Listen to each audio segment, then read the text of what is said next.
I love costumes and I love dressing up. And yeah, I mean, I think there's a bit of Benny in me. I've got a big brimmed hat downstairs. I reckon Benny would like this shirt. It's like a nice silk shirt. So the plot of Dragon Rider is all about Fire Drake and Sorrel's quest to find this rim of heaven, a fantastical paradise for dragons.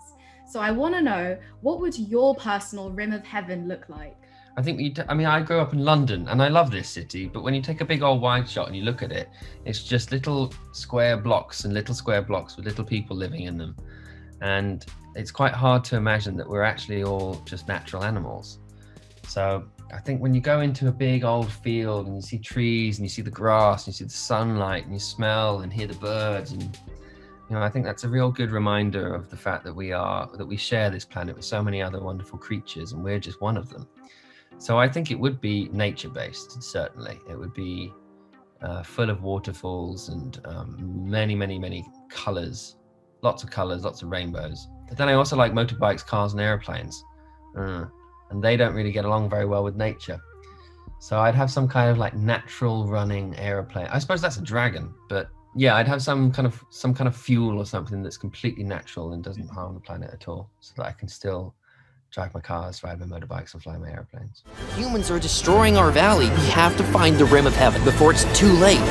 Ready? Ready. Dragon Rider also touches upon themes such as closure, and the phrase "accept the past and move on" is repeated throughout. So I was wondering, do you have your own motto which you carry with you in life? Oh, that's a good question. Well, the thing I've learned is that things change, and sometimes you change your way that you feel about things. And if you stick to one motto, then you realize that you leave yourself open to not willing to accept anything of change. And I think that's very important, because as I go through different stages of my life, I do feel differently about certain things. And at first that slightly unsettled me, because I felt very sure about these certain things when I was younger.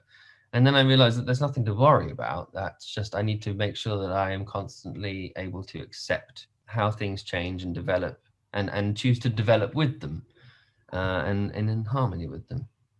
So I've taken to that.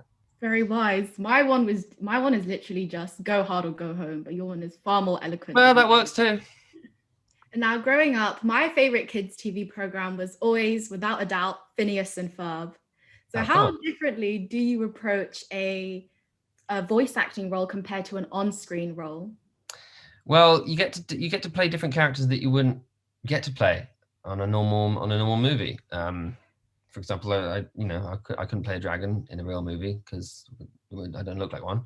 And I was 18 when I started doing Phineas and Ferb's, just a little kid. So you're able to bring, a certain level of maturity to roles. You're able to play around with your voice, make it squeaky, make it high pitch, make it low pitch, and you can really have fun with characters a lot more so than you can on a movie, because you've actually got to be a little bit more over the top, because all you have to act with is literally a voice, nothing else.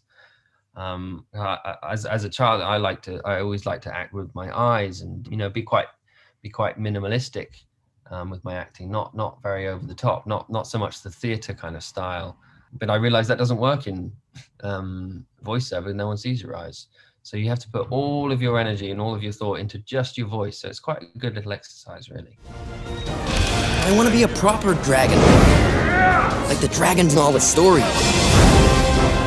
The rim of heaven, that's where the real dragons live. How are you planning to get there? I've got wings, haven't I? Now, this is a bit off topic, but I absolutely love The Queen's Gambit. I'm such a massive fan of the show. And something that really stuck out to me was Benny's Western-style cowboy outfits. Yeah. So what was it like dressing up in such extravagant outfits? And has it influenced your own personal style at all? Oh, it's great. I mean, I love dressing up. I've always loved dressing up. I think that's one of the most fun things to do as a child and as an actor as well. I mean, I never really feel like I'm in a role until I've put my costume on. And when you stand in his boots and when you put that jacket on, it suddenly makes you walk differently. And, I've got a little knife on my hip. So there's a little bit of extra weight on the left. There's little things like that make you maybe play with it or fiddle with something in a scene. I had rings on, so I found that I was kind of flicking my hands in the chess playing scenes, and when I was moving pieces around, I was doing a lot with my ring finger, and that was purely because there was a ring on my finger that I wasn't used to. So I don't know. I love costumes and I love dressing up, and yeah, I mean, I think there's a bit of Benny in me. I've got a big brimmed hat downstairs. I reckon Benny would like this shirt. It's like a nice silk shirt. I think he could pull that off. Yeah, I always take a little bit away from every character I play. And in Dragon Rider, the characters go on a quest which takes them all across the globe, which got me thinking, if you could take a road trip right now, where would you go and who would you go with? Well, it's not very adventurous, only because it's not very far for me, living in London, but I'm half Scottish and I have been to Scotland, but I haven't properly explored it. And so I would love to go on a road trip. I was thinking on a motorbike, but it gets a bit cold in Scotland. So it'd have to be in the summer or in a car. I don't know. Anyway, I'd like to drive up one side of England and then spend ages just in Scotland, go to all the little tiny islands and drive around the amazing mountains and the hills and spend, I don't know, a good 2 months up there, just finding little cool places and meeting different people, and then come back down the complete opposite side and do a full kind of circumnavigate of the UK, which would be quite nice. Oh, I see. Yeah. All right. Well, thank you so much for your time. Really love the movie. It's so fun. And thank you for talking to us today. No problem. No, I'm glad you enjoyed the movie.